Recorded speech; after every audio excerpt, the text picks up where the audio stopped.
সকলোকে স্বাগতম জনালোঁ। এই মুহূৰ্তত এটি কৃষি খবৰ দিবলৈ বিচাৰিছোঁ আপোনালোকৰ মাজলৈ। ৰংজলী কৃষিখণ্ডত ধনুভাঙাত কমলা খেতি আঁচনিৰ শুভাৰম্ভ। প্ৰথম পৰ্যায়ত 4গৰাকী কৃষকক 6 হেক্টৰ কৃষিভূমিৰ বাবে 5142 জোপা কমলা পুলি প্ৰদান কৃষি বিভাগৰ। Horticulture mission north east and Himalayan state চমুকৈ HMNEH আঁচনিৰ জৰিয়তে কৃষকসকললৈ আগবঢ়োৱা কমলা খেতি আঁচনিৰ যোৱা 6 আগষ্টত শুভাৰম্ভ কৰে দুধনৈ সমষ্টিৰ বিধায়ক দীপক কুমাৰ ৰাভাই।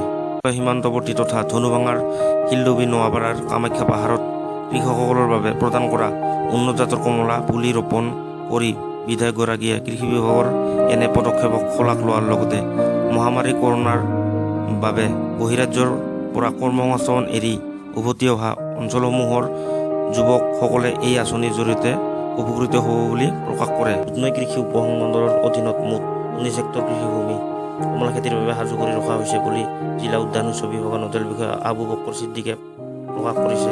ইয়াৰে ভিতৰত বিকালী কৃষি চক্ৰৰ মুঠ 7 হেক্টৰ কৃষিভূমিত 5999 জোপা, দুধনৈ কৃষি চক্ৰৰ এলেকাত 3 হেক্টৰ কৃষিভূমিত 2574 জোপা, কৃষ্ণা কৃষি চক্ৰৰ এলেকাত 3 হেক্টৰ কৃষিভূমিত 2574 জোপা কমলা পুলিসহ কৃষি ভূমি সাজু কৰিছে কৃষি বিভাগে।